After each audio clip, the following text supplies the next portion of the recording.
नमस्कार, कैसे हो?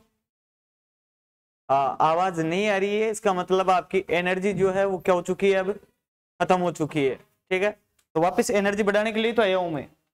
तो अपन पढ़ रहे थे इतिहास, और इतिहास के अंदर अपन ने कल बात की थी राइमल की। किसकी बात की थी?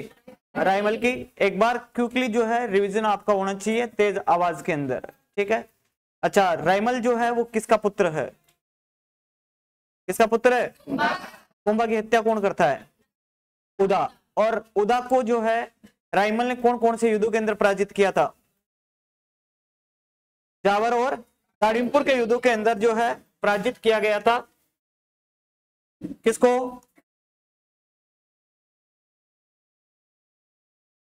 जावर और दाड़िमपुर के युद्धों में। ठीक है, इन दोनों इसके अंदर युद्धों के अंदर जो है उदा को पराजित कर दिया जाता है। उदा भागकर किसके पास चला गया था?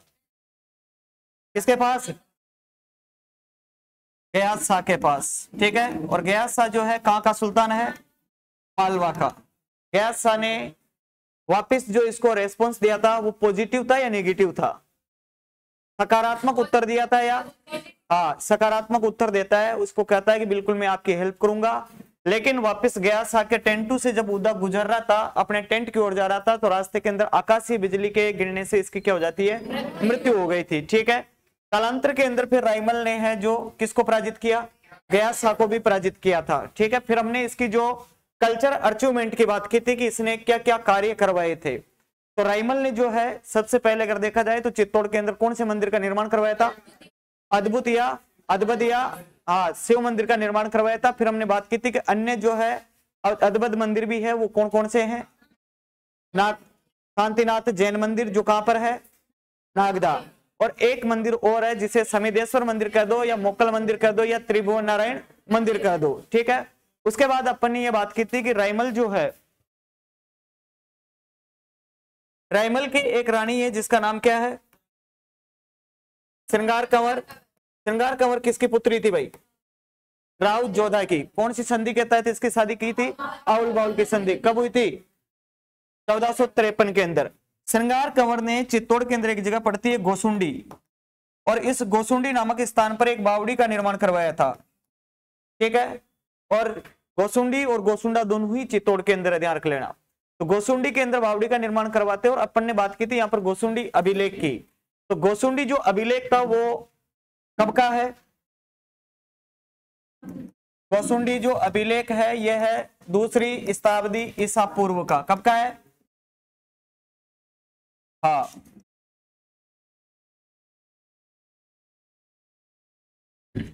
यह जो अभिलेख है ये कौन से धर्म की जानकारी देने वाला है? वैष्णव धर्म या भागवत धर्म की जो है जानकारी देता है।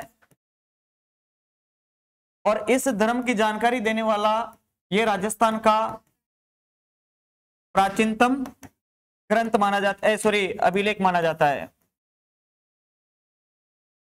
ठीक है, इस अभिलेख की और बात करते हैं तो ये जो अभिलेख है इसके अंदर किस राजा की जानकारी प्राप्त होती है? गजवंश के राजा है जिसका नाम क्या है? सर्वतात। ठीक है, इस सर्वतात ने इस अभिलेख के अकॉर्डिंग जो है किसका आयोजन करवाया था?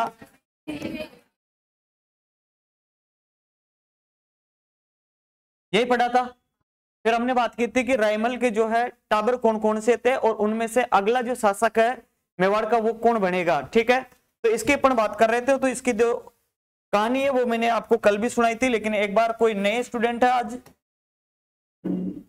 है? हाँ, तो राइमल जी, और राइमल जी के सबसे बड़ा पुत्र है जिसका नाम क्या है? पृथ्वीराज सिसोदिया। क्या है? हाँ, सावधान रहना, मैं किसी को भी आगे बुला सकता हूं कैमरे के सामने। उड़ना राजकुमार के नाम से भी जाना जाता है, एस धावक के नाम से भी जाना जाता है। ठीक है, ये पृथ्वीराज सिसोदिया वही है जिसके शादी तारा के साथ हुई थी, और अपनी वाइफ के नाम के कारण इसने जो है अजमेर दुर्ग का नाम बदलकर क्या कर दिया था? तारागढ़। इसकी जो हत्या है वो भी बता देंगे। इसकी जो छत्री है वो कहां पर है? कोमलगढ़ दुर्ग के अंदर है। कहां पर है? कोमलगढ़ दुर्ग के अंदर है। कितने खंबू की है? तो 12 खंबू की है। इसका एक टाबर है जिसका नाम है जयमल। जयमल मर तो कैसे गया था? दारूडिया नाली में गिर के। लेकिन अपन बात करते हैं कि ये सोलंकियों के खिलाफ जो है लड़ता हुआ मारा गया था। किनके खिलाफ? सोलंकियों के खिलाफ जो है लड़ता हुआ मारा गया था। इसका एक टाबर है जिसका नाम है सांगा या संग्राम सिंह, ठीक है, और यही मेवाड़ का जो अगला शासक बनने वाला है। सांगा या संग्राम सिंह जो है ये छोटा ही छोटा है इनमें से, तो इसका तो वैसे ही नंबर नहीं था, ठीक है। एक इसके लड़की है जिसका नाम क्या है, आनंदाबाई, और आनंदाबाई की जो शादी है वो कहाँ की गई थी, सिरोही के अंदर। और उस समय अगर जिसकी बात करें तो सिरोही के अंदर जिससे शादी हुई उसका नाम है जगमाल देवड़ा।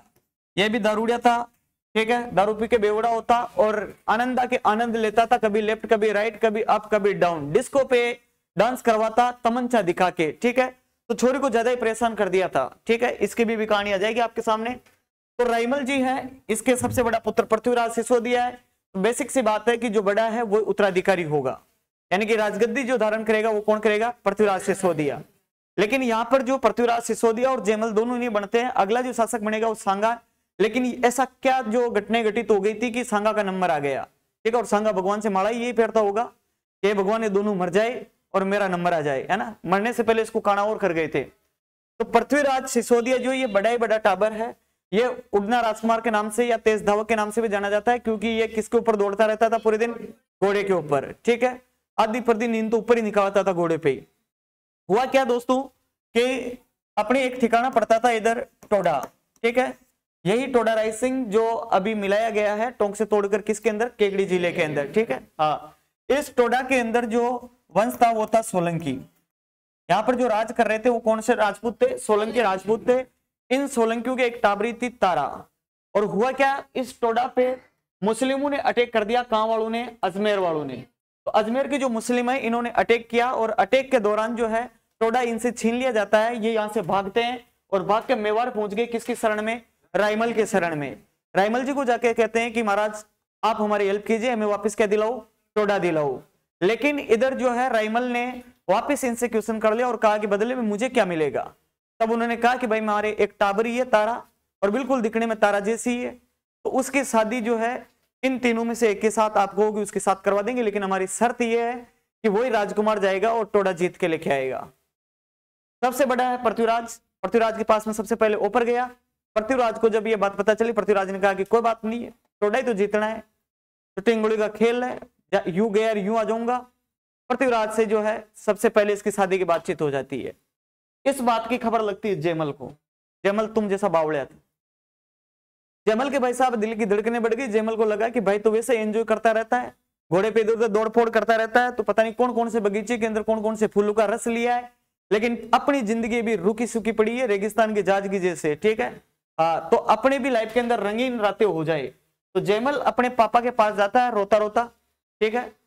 वहां जाता है, पापा को जाके कहता है कि पापा प्लीज, ये तो कम से कम संबंध जो आया था ये तो मेरी तरफ भी घुमा देते आप, टोडा ही तो जीतना था, मैं जीत के लिया था, विश्वास नहीं मेरे ऊपर आपको। राइमल ने कहा कि विश्वास तो अरे ऐसी कोई बात नहीं, लेकिन बड़ा वो इसलिए उसका ही नाम निकल गया। तो अब तो कोई संशोधन के संशोधन अब तो भाई साहब तेरा भाई कर सकता है, अगर तू जाता है और वो वापस तेरे को लौटा दे तो देख ले।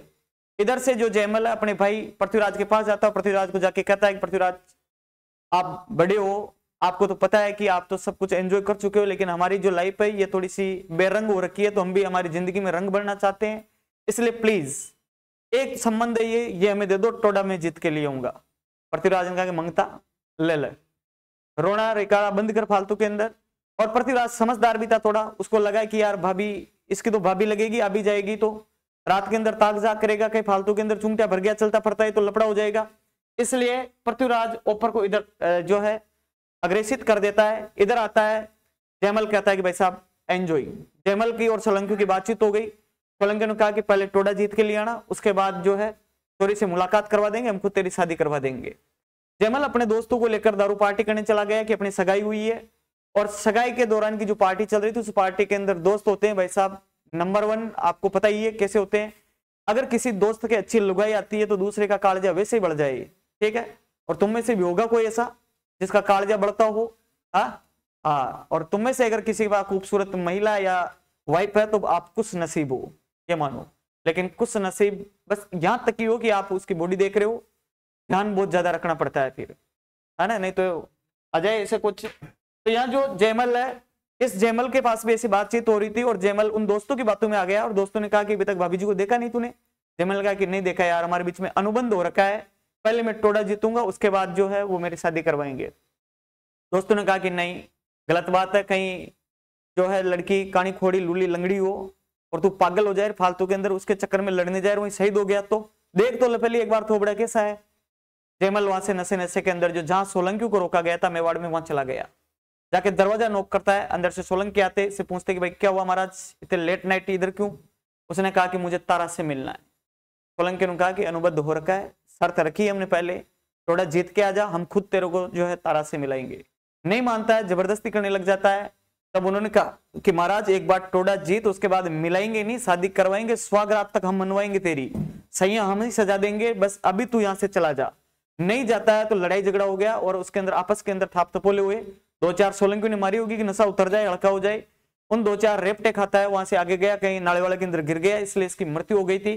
सम्मान देने के लिए अपन ने बात कर ली है कि सोलंकियों के खिलाफ क्या करता हुआ मारा गया, लड़ता हुआ मारा गया। ठीक है, इधर सांगा छोटा ही है, तो इन दोनों की अपन बात करें तो इसमें से जयमल मार दिया गया है, पृथ्वीराज बचा हुआ है ना। अब इस पृथ्वीराज के साथ में क्या घटना होती है, क्योंकि इसकी एक सिस्टर है जिसका नाम क्या है, आनंदाबाई, और इस आनंदाबाई की शादी हो रखी है सिरोही के अंदर। जगमाल देवड़ा बेवड़ा मजे लेता है, लड़की परेशान होती है, लास्ट के अंदर अपने पियर वालों के पास समाचार भेजे और इसके भाई के पास भेजा गया। भाई को कहा कि भाई बहुत दिन हो गए, याद आने लग गई है, और ये जो बावड़ा ढूंढा मेरे लिए ये आदमी नहीं है, ठीक है, ऐसे के साथ में मेरे जो विवाह या फेरे करवाए हैं तूने, अब तो तेरी जरूरत है, राखी का जो फर्ज है वो निभाने आ जा। इधर से पृथ्वीराज जो है अपना घोड़ा उठाता है और सिरोही की तरफ रवाना हो गया। इसका पता लगा किसको, जगमाल देवड़ा को। जगमाल देवड़ा वहां रास्ते के अंदर ही पड़से के ऊपर आता है और स्वागत करता है किसका, पृथ्वीराज सिसोदिया। पृथ्वीराज सिसोदिया कुछ करने की कोशिश कर रहा है कि अपने आते 2-4 रेपटे नहीं लगा दे कान के नीचे। वापिस पृथ्वीराज सिसोदिया थोड़ा नरमाई में आ गया और उससे पूछता है कि देख आज के बाद परेशान नहीं करना है। उसने कहा कि काले गाय आज के बाद अगर परेशान करूं तो थ्रुकलिया मुंह में लूं, और तू कहे तो 2 लीटर दूध ज्यादा दो दूं में, ठीक है। ऐसी कुछ शर्तें रखी। उसके बाद में जो है पृथ्वीराज सिसोदिया यहाँ पर थोड़ा उसे अच्छा बर्ताव करने लग जाता है, समझाइश हो गई, और घर कौन बिगाड़ना चाहता है, अगर शादी कर दी है तो घर वैसे कोई बिगाड़ना नहीं चाहता है, कुछ कंडीशन ऐसी हो जाती है उसके बाद ही घर बिगड़ता है। यहाँ पर जो जगमाल देवड़ा वो चालाकी चलता है, अपने रसोइयों को बुलाता है और लड्डू तैयार करवाता है। उन लड्डू के अंदर जहर मिलवाया गया था। सुबह सुबह जब पृथ्वीराज सिसोदिया वापिस अपने घर के लिए निकल रहा था, जगमाल आता और जगमाल आके कहता है कि इतनी जल्दी क्या है, चाय नाश्ता करके जाओ, ऐसे क्यों जा रहे हो। उसने कहा कि मेरे काम है भाई साहब, फोन वोन आ गए मेरे, जाना पड़ेगा। तब वो कहता है कि कोई बात नहीं, टिफिन ले जाओ, टिफिन के अंदर लड्डू है, रास्ते के अंदर भूख लगे तो खा लेना। जगमाल उनको लड्डू देता है जिनके अंदर जहर मिले हुए थे। पृथ्वीराज रास्ते के अंदर आ रहा था, कहीं भूख लगी, वहां पर बैठ के उन लड्डू को खा लेता है, इसलिए इसकी मृत्यु हो जाती है। ठीक है, तो पृथ्वीराज को जो है मारा किसने है, जगमाल देवड़ा ने जहरीले लड्डू देकर। ठीक है, इसकी जो छतरी बनाई थी वो 12 खंभों की छतरी है, कहां पर है, कोमलगढ़ दुर्ग के अंदर। ठीक है, इधर जयमल जो मर गया था, इसलिए वापस तारा का जो संबंध वो किसके पास आ गया था, पृथ्वीराज के पास में। तो पृथ्वीराज बाद में जो है टोड़ा जीत लेता है, मुस्लिमों को भगा देता है। उसके बाद शादी हो जाती है, और शादी होने के बाद तारा को कहता है कि तारा अगर ये अजमेर वाले जो मुस्लिम नहीं आते तो तेरा और मेरा मिलन नहीं होता, इसलिए मैं चाहता हूं कि अपनी जो सुहागरात है वो अजमेर के तारागढ़ अजमेर दुर्ग के अंदर होनी चाहिए। यहां से उनका पीछा करता करता अपनी तारा को साथ में ले गया और वहां जाकर अजमेर से भी मुस्लिमों को निकाल देता है। अजमेर दुर्ग पर जो है अपना कंट्रोल स्थापित कर देता है, और वहीं पे फिर अपनी रानी के कारण जो है तारा के नाम पर क्या रख दिया गया था, तारागढ़। ठीक है, ये कहानी थी। अब इस सांगा की अपन बात करेंगे तो सांगा छोटा ही था टाबर, इसको तो कभी जो सपने भी मैं नहीं सोचा था कि मेरा जो राजतिलक हो जाएगा, क्योंकि इससे पहले 2 रांगड़ बेटे थे, इनका नंबर आना था। एक दिन ये ताश वाश खेल रहे थे अपने अंकल के साथ में, और वहां बादशाह वाले पत्ते को या किंग वाले जो पत्ती को लेकर इनके बीच में विवाद हो गया था।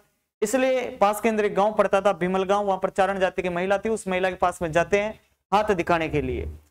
जब वो महिला इनको मना करती है तो पृथ्वीराज सिसोदिया और जयमल अपनी तलवारें निकाल लेते हैं, महिला को धमकी देते हैं कि हाथ पैर काट देंगे, गला काट के पटक देंगे, आज के बाद किसी के हाथ देखने लायक नहीं छोड़ेंगे तेरे को, या तो हाथ देख। जैसे ही पृथ्वीराज आगे बढ़ता है, महिला ने कहा कि तू तो साइड में जा, बिना हाथ देखे तेरा भविष्य मुझे दिख रहा है कि तू तो कतई कभी राजा बन ही नहीं सकता। पृथ्वीराज ने वापस अपनी तलवार जो है म्यान से निकाल ली और कहा कि इन दोनों में से बता कौन है। इधर जयमल थोड़ा आगे ही बढ़ रहा था, तभी राणा सांगा अपनी जूतों की लेसे बांध रहा था। ठीक है, भागने वाली कंडीशन के अंदर आ रहा था कि अगर जयमल का भी नाम जो है इस लिस्ट में नहीं रहा तो फिर तो भाई साहब अपना तो हाथ दिखाएंगे नहीं, उससे पहले काट डालेंगे।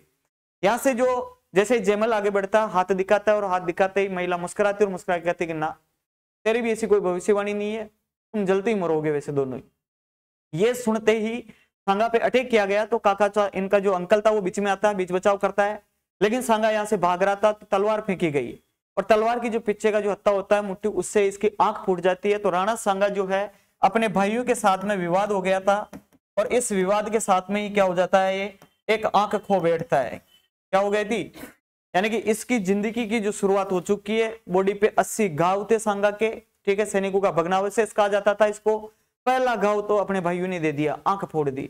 बॉडी के एक पार्ट की अगर बात करें तो एक साइड की जो पार्ट है वो बिल्कुल भी है जो काम नहीं करते थे, इसका मतलब सेंटर वाला जो पार्ट है उसकी बात आप मत करना ना, हाँ आप कर सकते हो कुछ भी। तो सांगा या संग्राम सिंह जो है इसका जो विवाद हो जाता है, इसलिए ये यहां से भागता है, ठीक है। इससे पहले इनके बारे में बात लिखनी है आपको, तो हेडिंग डालिए पृथ्वीराज सिसोदिया की, पृथ्वीराज सिसोदिया, और इसके अंदर लिखिए यह है राइमल का, यह है राइमल का ज्येष्ठ पुत्र था, यह है राइमल का ज्येष्ठ पुत्र था।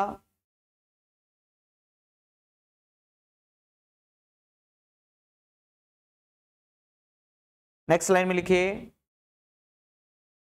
इसे उड़ना राजकुमार या तेज धावक के नाम से भी जाना जाता था, इसे उड़ना राजकुमार या तेज धावक के नाम से भी जाना जाता था।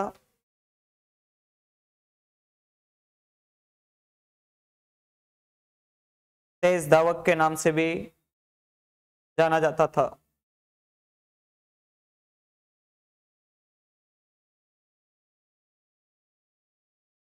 नेक्स्ट लाइन में लिखिए इसकी रानी तारा के कारण, इसकी रानी तारा के कारण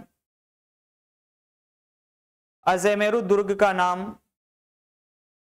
अजयमेरु दुर्ग का नाम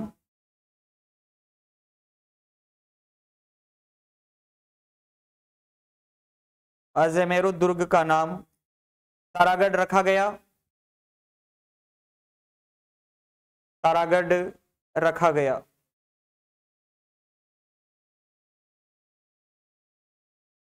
ठीक है, नेक्स्ट लाइन में लिखिए सिरोही के जगमाल देवड़ा ने, सिरोही के जगमाल देवड़ा ने, सिरोही के जगमाल देवड़ा ने जहर देकर, जहर देकर इसकी हत्या कर दी थी,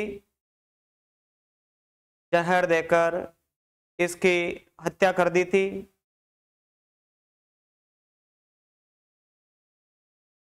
क्या कर दी थी, हत्या। नेक्स्ट लाइन में लिखिए इसकी छतरी कोमलगढ़ दुर्ग में स्थित है, इसकी छतरी कोमलगढ़ दुर्ग में स्थित है, कोमलगढ़ दुर्ग में स्थित है। कोष्टक में लिख लेना भाई 12 खंबे, कितने पिलर की है, हाँ।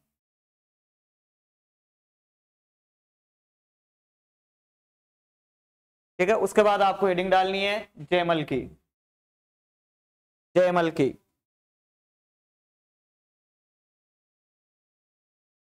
इसमें लिखिए यह भी राइमल का पुत्र था,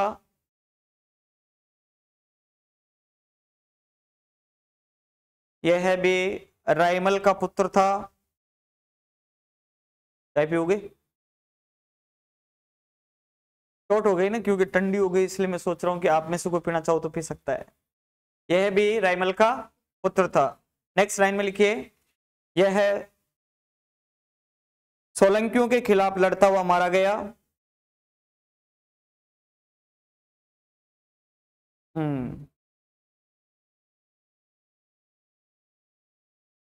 लग रहा है कि बर्फ डाल के दारू पिला रहा है।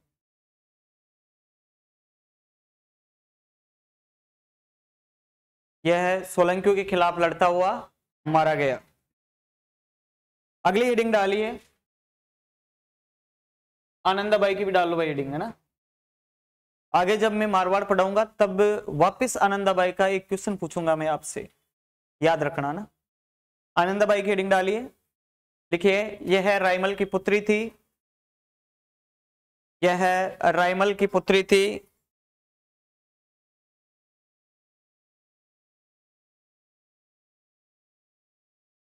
नेक्स्ट लाइन में लिखिए इसकी शादी सिरोही के, इसकी शादी सिरोही के जगमाल देवड़ा के साथ की गई थी, सिरोही के जगमाल देवड़ा के साथ की गई थी।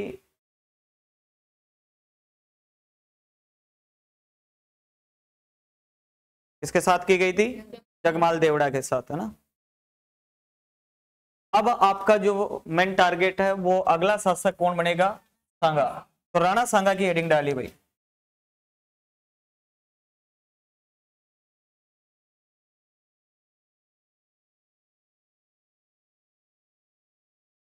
राणा सांगा या संग्राम सिंह।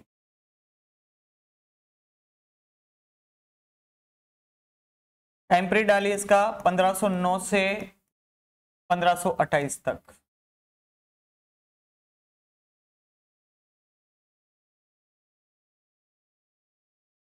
से 1528, ठीक है। जैसा कि हमने बात कर ली इसके बारे में कि राणा सांगा जो है इसका विवाद बचपन में ही अपने भाइयों के साथ था। तो भाइयों के साथ विवाद होने के कारण, किसके साथ? भाइयों के साथ जो है विवाद होने के कारण जो है ये यहां से भागता है और अजमेर के अंदर श्रीनगर पड़ता है। कहां पर? अजमेर के अंदर, ठीक है। और इस अजमेर के श्रीनगर के अंदर करमचंद पंवार के पास में, किसके पास में? करमचंद पंवार के पास में जाकर ये क्या लेता है? शरण लेता है, ठीक है दोस्तों। लेकिन जब ये भाग रहा था तो रास्ते के अंदर एक व्यक्ति जो है इसकी हेल्प करता है, इसकी मदद करता है, इसकी सहायता करता है। तो भाइयों से विवाद हो गया था, ये भाग रहा था और भागते हुए ये अपने सेवंतरी नाम गांव पड़ता है राजसमंद में। कहां पर? राजसमंद के अंदर एक गांव पड़ता है सेवंतरी। इस गांव के अंदर पहुंचता है तो यहाँ पर एक मंदिर था भगवान रूप नारायण का। किसका मंदिर था?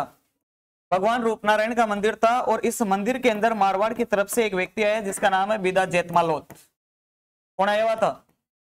और इस बीदा जेतमालोत ने जो है इस भागते हुए राणा सांगा का जो साथ दिया था, यानी कि घोड़ा अपना वाला देके भेज दिया था। पीछे ये दोनों डाकिये आ रहे थे, पृथ्वीराज और जयमल। उनके साथ में बाद में कौन संघर्ष करता है? बीदा जेतमालोत, ठीक है। तो आपको याद रखना है कि बीच के अंदर इसकी सहायता किसने की थी? तो बीदा जेतमालोत ने की थी। और बीदा जेतमालोत उस समय कौन से गांव के अंदर था? सेवंतरी नामक गांव के अंदर। कौन से भगवान के दर्शन करने आया था? रूपनारायण भगवान के, ठीक है। उसके बाद जो है ये भागकर चला जाता है कहां पर? श्रीनगर। और श्रीनगर के अंदर उस समय शासक कौन है? करमचंद पंवार। इस करमचंद पंवार के पास में जाके शरण लेता है। किसी को नहीं पता कि राणा सांगा कहां गया। टाइम निकलता गया, दोनों वो मर गए डाकी। बाद में जब 1509 के अंदर जब इनके पिता की डेथ हो जाती है रायमल जी की, उसके बाद राणा सांगा वापस श्रीनगर से कहां जाता है? मेवाड़। मेवाड़ पहुंचता है तो मेवाड़ वालों ने पूछा कि इतने दिन कहां डोल रहा था? उसने कहा कि श्रीनगर गया था। कहां गया था? दूसरे ने सोचा कि जम्मू कश्मीर की राजधानी श्रीनगर, उधर ही गया होगा घूमने ठंडे इलाके के अंदर।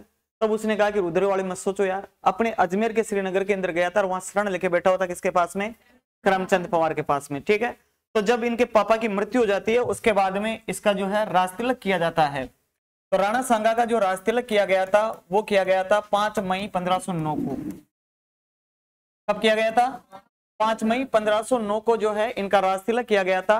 राजतिलक की बात करते हैं तो राजतिलक हुआ उसके समकालीन जो रियासतें थी। मान लो कि आपके बीच में ये मेवाड़ है और मेवाड़ के अंदर अब राजा कौन बन रहा है? सांगा। लेकिन इसके एक साइड के अंदर जो रियासत पड़ती है वो कौन सी है? मालवा। एक इधर जो रियासत है वो कौन सी है? गुजरात, ठीक है। ऊपर की साइड जो रियासत थी वो कौन सी थी? दिल्ली। इन रियासतों के साथ में इसका संघर्ष अपन देखेंगे आगे चल के।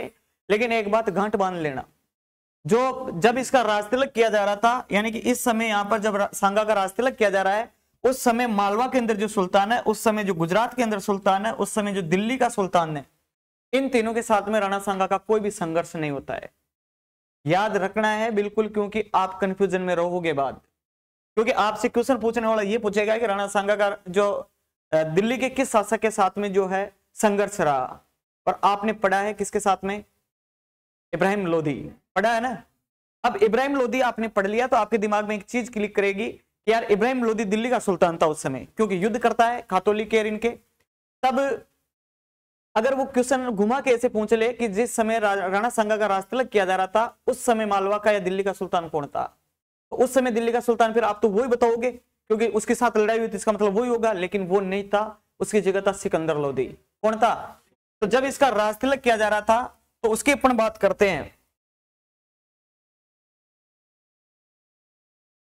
राजतिलक तो 5 मई 1509 को हुआ है, लेकिन राजतिलक के समय दिल्ली का सुल्तान जो है वो कौन है, मालवा का सुल्तान कौन है, और जो है गुजरात का सुल्तान कौन है, दोनों जगह। दिल्ली का जो सुल्तान था उस समय वो कौन था? सिकंदर लोदी। कौन था? सिकंदर लोदी। और मालवा का जो सुल्तान था वो कौन था? नासिर शाह। और गुजरात का जो सुल्तान है वो कौन है? महमूद शाह बेगड़ा। तो आपके सामने पहला क्वेश्चन यहीं से है कि आपसे यही पूछा जा सकता है, पहला क्वेश्चन कि राणा सांगा का जब राजतिलक हुआ था उस समय दिल्ली का सुल्तान कौन है, उस समय मालवा का कौन है, उस समय गुजरात का कौन है। क्योंकि जो इसके राजतिलक के समय वहां पर शासक थे उनके साथ में इनका किसी भी प्रकार से कोई संघर्ष देखने को नहीं मिलता है, क्योंकि जैसे सिकंदर लोदी के बाद में जो शासक आएगा वो आएगा इब्राहिम लोदी, और इब्राहिम लोदी के साथ में इसने युद्ध किए। इब्राहिम लोदी को पानीपत के युद्ध के अंदर पराजित कर देता, फिर आता बाबर, और बाबर के साथ में जो वापस दिल्ली का संघर्ष देखने को मिल जाएगा। ठीक है, इधर अगर बात करें तो नासिर शाह के साथ में इसका कोई संघर्ष नहीं है। नासिर शाह के बाद में जो शासक आता है दिल्ली इसका मालवा का, उसका नाम है महमूद खिलजी सेकंड, और महमूद खिलजी सेकंड के साथ में जो है युद्ध लड़ेगा ये गागरोन का। कौन सा लड़ेगा? गागरोन का। ठीक है, तो उसके साथ में इसका संघर्ष है, जबकि किसके साथ में नहीं है? नासिर शाह के साथ में नहीं है। इधर गुजरात के जो महमूद शाह बेगड़ा है इसके साथ में संघर्ष न होकर इसके बाद में जो शासक आता है उसका नाम है मुजफ्फर शाह सेकंड। उस मुजफ्फर शाह सेकंड के साथ में इसके संघर्ष देखने को मिलेंगे आपको। ठीक है, तो पहला क्वेश्चन यही है। तो लिखिए राणा सांगा की जहां आपने हेडिंग डाली है वहां लिख लो पहले तो इसका राजतिलक 5 मई 1509। ऐसा कैसा डायग्राम उतारो, समझ में आ जाएगा क्या? इसके राजतिलक के समय समझ में आ रहा है? हाँ तो उतारो, देख किताब समझ में आता है, मैं भी देख लूं एक बार आपको, जल्दी उतारो ना। क्लास रिकॉर्ड हो रही है, सामने तुम्हारे कोई छोटे भाई बहन देखेंगे यूट्यूब पे तो फिर उनको लगेगा मास्टर टाइम खा रहा है ना। उनको नहीं पता कि मास्टर उनका कालजा भी खा सकता है।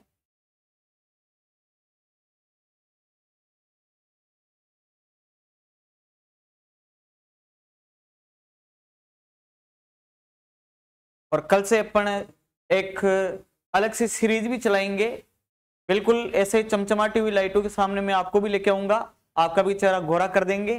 ठीक है, किसी को भी उठा सकता हूं मैं, आज से जितना पहले वाला पड़ा हुआ वो याद है कि नहीं है, और वो यहां बुलाऊंगा और माइक के अंदर ही बुलवाऊंगा फिर आपके सामने। हो सकता है आपके कोई भाई बहन आपके परिवार वाले भी उस चीज को देख रहे हो तो उनको लगे कि हाँ यार लखनऊ से पढ़ाते हैं, एक डंडा भी लेके आएंगे फिर कल।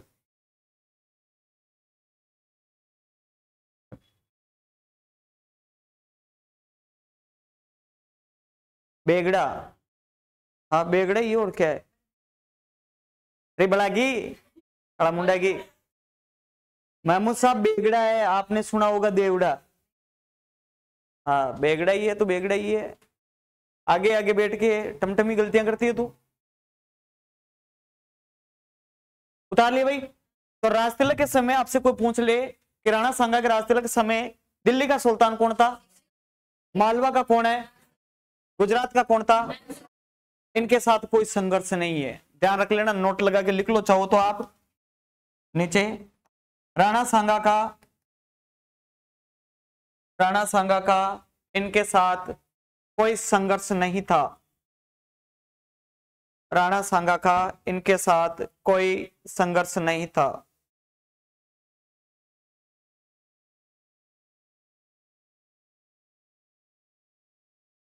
ठीक है, नेक्स्ट लाइन में लिखिए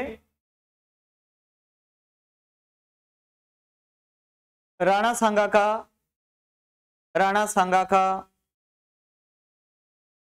अपने भाइयों के साथ में, राणा सांगा का अपने भाइयों के साथ में विवाद था, अपने भाइयों के साथ में विवाद था, अतः इसने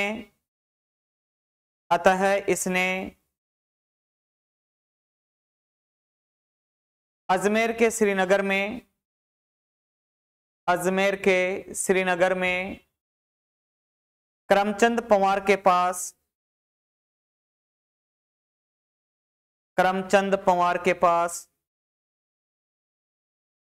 शरण ली थी। करमचंद पवार के पास शरण ली थी। किसके पास शरण ली थी? करमचंद पवार के पास, जो कहां का है? अजमेर के श्रीनगर के अंदर। ठीक है, नेक्स्ट लाइन में लिखिए, राजसमंद के सेवंतरी नामक गांव में, राजसमंद के सेवंतरी नामक गांव में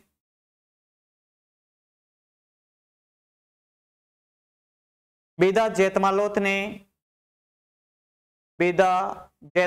ने राणा सांगा की सहायता की थी। बीदा जैतमालोत ने राणा सांगा की सहायता की थी।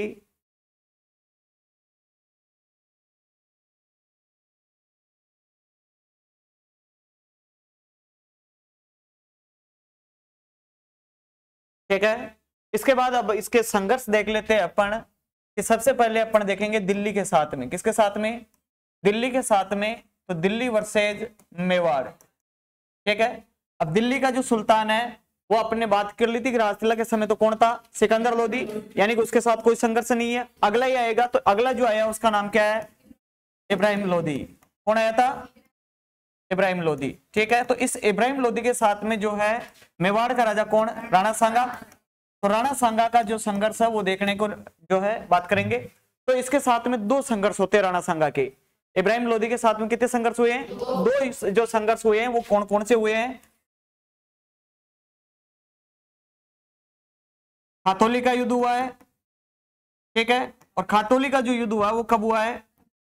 1517। ये जो जगह पड़ती है ये पड़ती है कोटा में। कहां पड़ती है?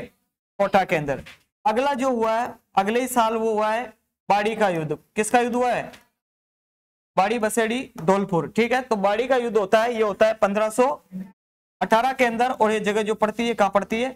धौलपुर के अंदर। ठीक है, हाँ, तो इन दोनों युद्धों की अपन बात कर लेते हैं, यानी कि खातौली और बाड़ी का जो दोनों युद्ध है 1517 और 18 के अंदर लड़े हैं। ये दोनों युद्ध किस किस के मध्य हो रहे हैं? इब्राहिम लोदी और राणा सांगा के मध्य हुए। राणा सांगा ने इब्राहिम लोदी की जबान खींच के बाहर निकाल दी थी। लबक लबक कर रहा था, अबक अबक सांस ले रहा था, सेडा निकाल के पटक दिया था इसको। ठीक है, तो ढंग से इब्राहिम लोदी को जो है राणा सांगा इन दोनों युद्धों के अंदर रगड़ देता है।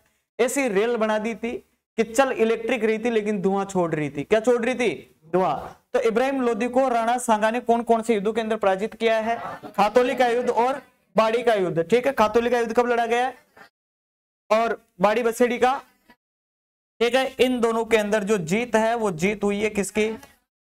राणा सांगा की। यानी कि दिल्ली के साथ में जो प्रारंभिक अपन ने जो है संघर्ष देखे हैं उनके अंदर जो जीत है वो किसकी हो रही है? राणा सांगा की हो रही है। पराजित कौन हो रहा है? इब्राहिम लोदी पराजित हो रहा है। ऐसा का ऐसा इसको आपको उतारना है, बाकी आपको लिखना है क्या? ऐसे लिखो कि ये इधर ये जो युद्ध हुआ वापस इसके, आप तो फटाफट से उतारो इसको।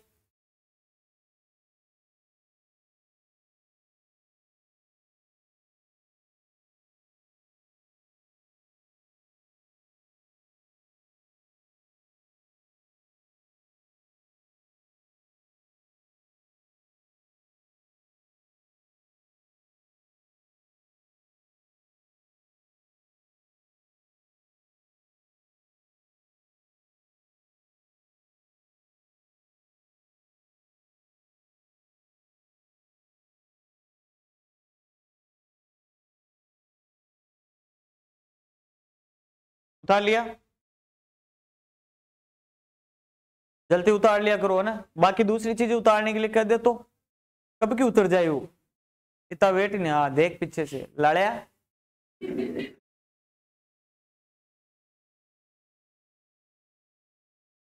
हथौली का और बाड़ी का।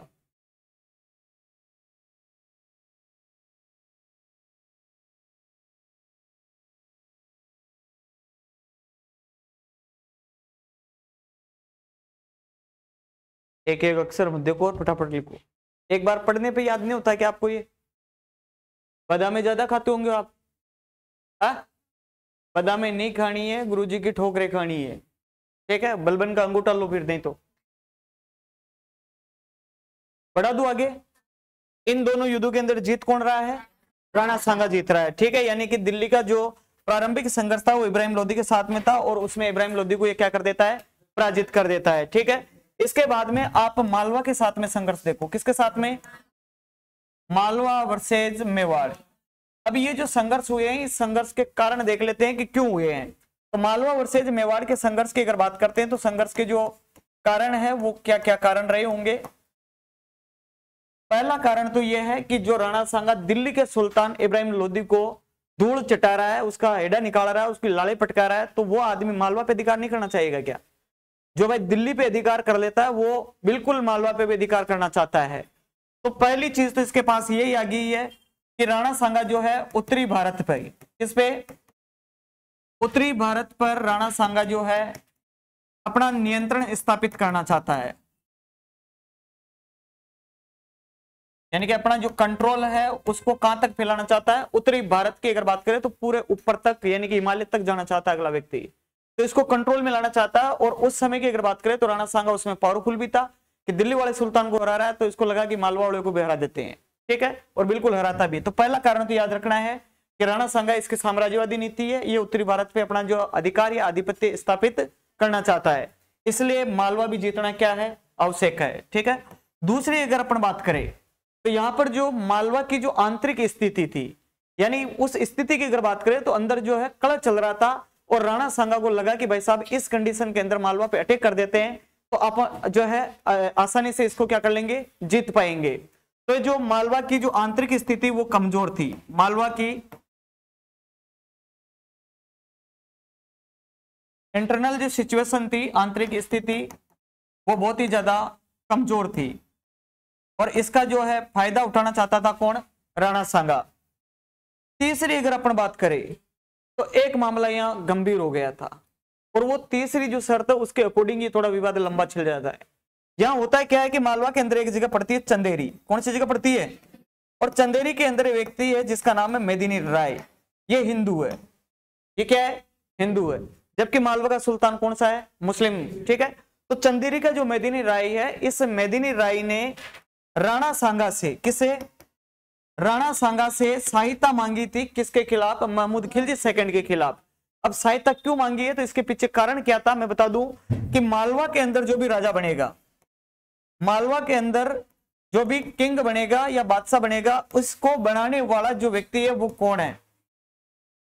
मेदिनी राय है। हिंदू, लेकिन मुस्लिम रियासत के अंदर राजा अगर बनाने की बात आ रही है तो राजा बनाने वाला बड़ा होता है या राजा बड़ा होता है? किंग मेकर, जिसको आपको कि ये बना सकता है तो बिगाड़ भी सकता है।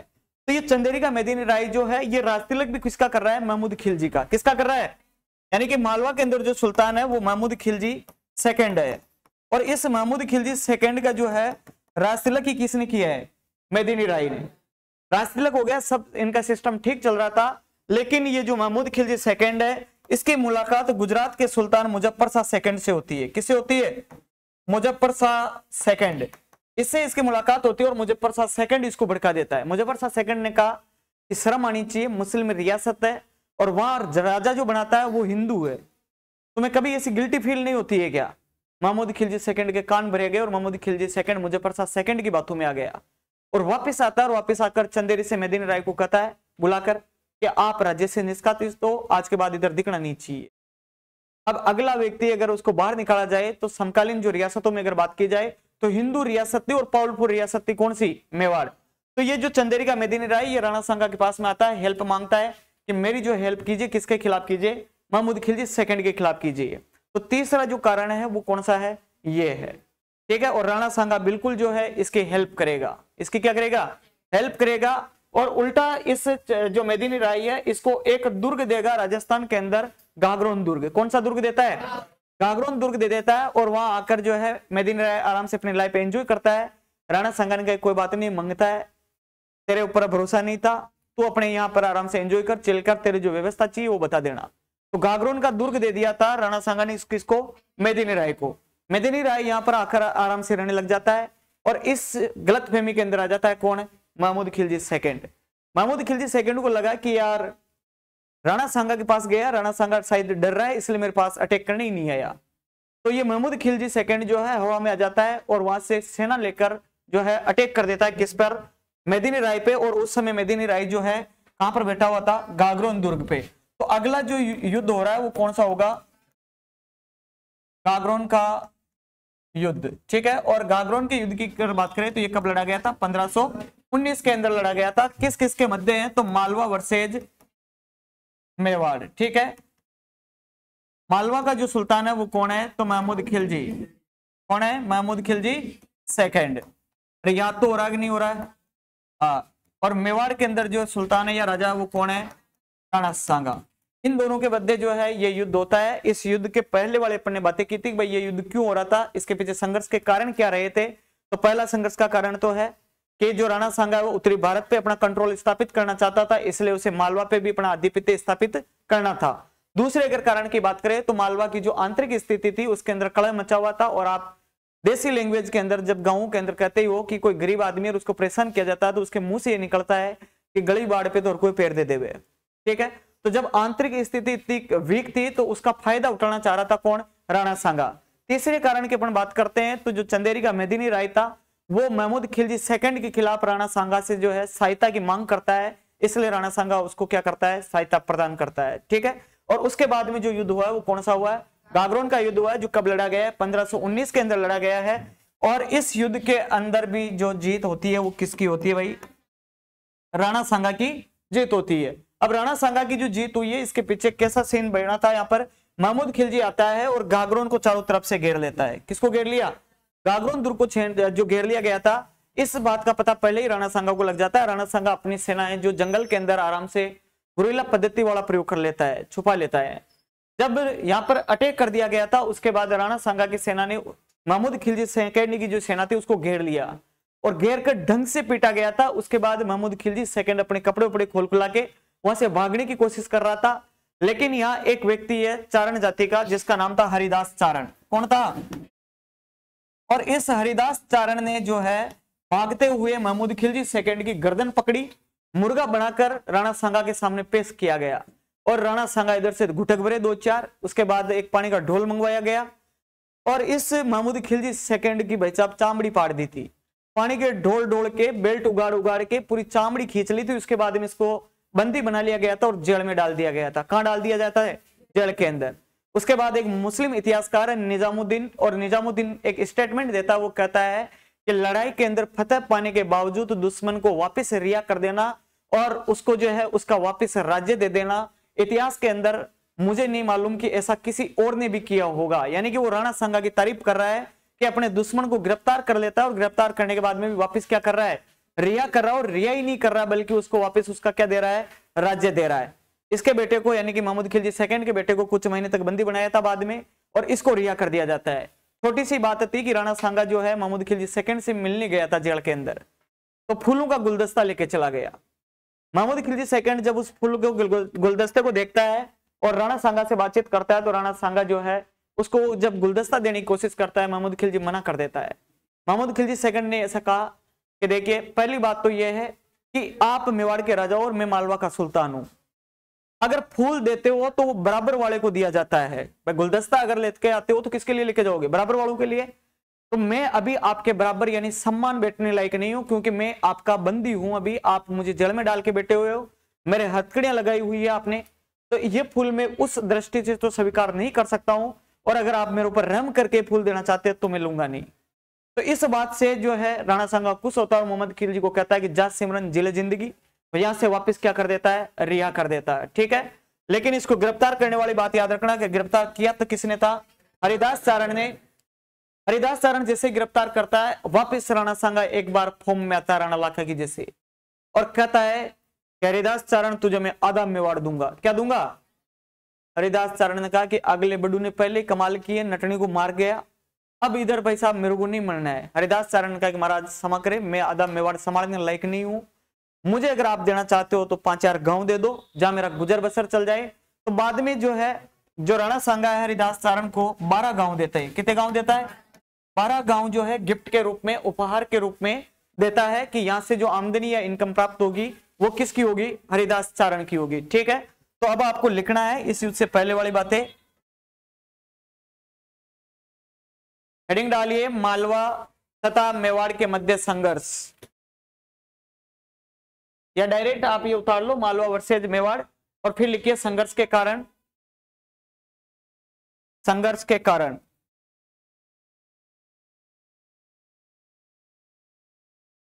संघर्ष के कारण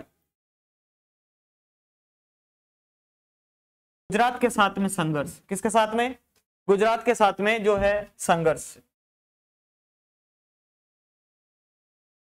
तो गुजरात वर्सेज अगर बात की जाए मेवाड़ की, किसके, मेवाड़ की। ठीक है, तो मेवाड़ रियासत के जो है या राणा सांगा के जो है गुजरात के साथ में जो है संघर्ष कैसे चले थे, इसका क्या कारण रहे होंगे। तो संघर्ष के जो कारण की अगर बात करते हैं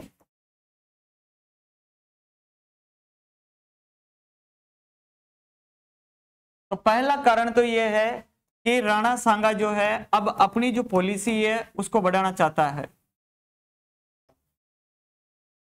राणा सांगा की साम्राज्यवादी नीति, कैसी नीति है, साम्राज्यवादी जो पॉलिसी है ये, यानी कि अपने साम्राज्य का ये जो है विस्तार करना चाहता है। जो आदमी दिल्ली जीत चुका है, जो आदमी मालवा जीत चुका है, तो अब उसके लिए बचा क्या है, गुजरात। तो साइड वाले गुजरात को भी अब वो रगड़ना चाहता है, और रगड़ने के पीछे एक कारण भी बताऊंगा अभी मैं आपको। तो राणा सांगा की जो है साम्राज्यवादी नीति थी। दूसरे कारण की अगर अपन बात करें तो पहली बात तो है कि गुजरात के साथ में जो संघर्ष चले मेवाड़ रियासत के, वो ऐसा नहीं कि सांगा के समय या शासनकाल में ही चले हो, इससे पहले भी अपन बात करते हैं। तो कुंभा या मोकल के समय से ही जो है गुजरात के साथ में क्या चल चुके थे, संघर्ष चल चुके थे। ठीक है, तो कुंभा के समय से ही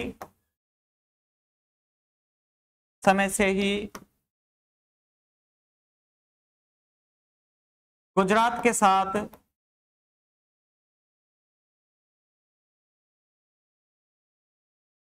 संघर्ष चल रहा था। ठीक है, और यह संघर्ष अभी रुकने का नाम नहीं ले रहा है और आगे और ज्यादा चल जाएगा भी।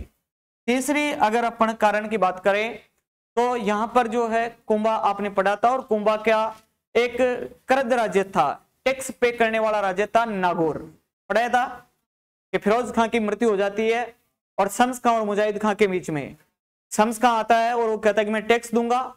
ठीक है, हाँ, तो यहां पर जो है कुंभा का एक कर्द राज्य है, यानी टैक्स पे करने वाला नागौर, और इस कर्द राज्य को जो है गुजरात का सुल्तान मुजफ्फर शाह सेकंड, ठीक है, कहां का, गुजरात का जो सुल्तान है मुजफ्फर शाह सेकंड, इस नागौर को जो है फ्री करवाना चाहता है कि किसी प्रकार का हिंदू रियासत को हम टैक्स नहीं देंगे।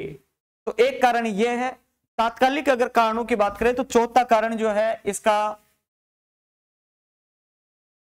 एडर का उत्तराधिकारी संघर्ष, कहां का, एडर का उत्तराधिकारी संघर्ष। और इस एडर के उत्तराधिकारी संघर्ष के अंदर राणा सांगा ने भाग लिया, और राणा सांगा भाग क्यों लेता है तो इसके पीछे कारण यह था चंदेरी के मेदिनी राय वाली कहानी कि वहां अगर मुस्लिम रियासत है और वहां अगर हिंदू किंग मेकर है तो आप उसको राज्य से निष्कासित करोगे।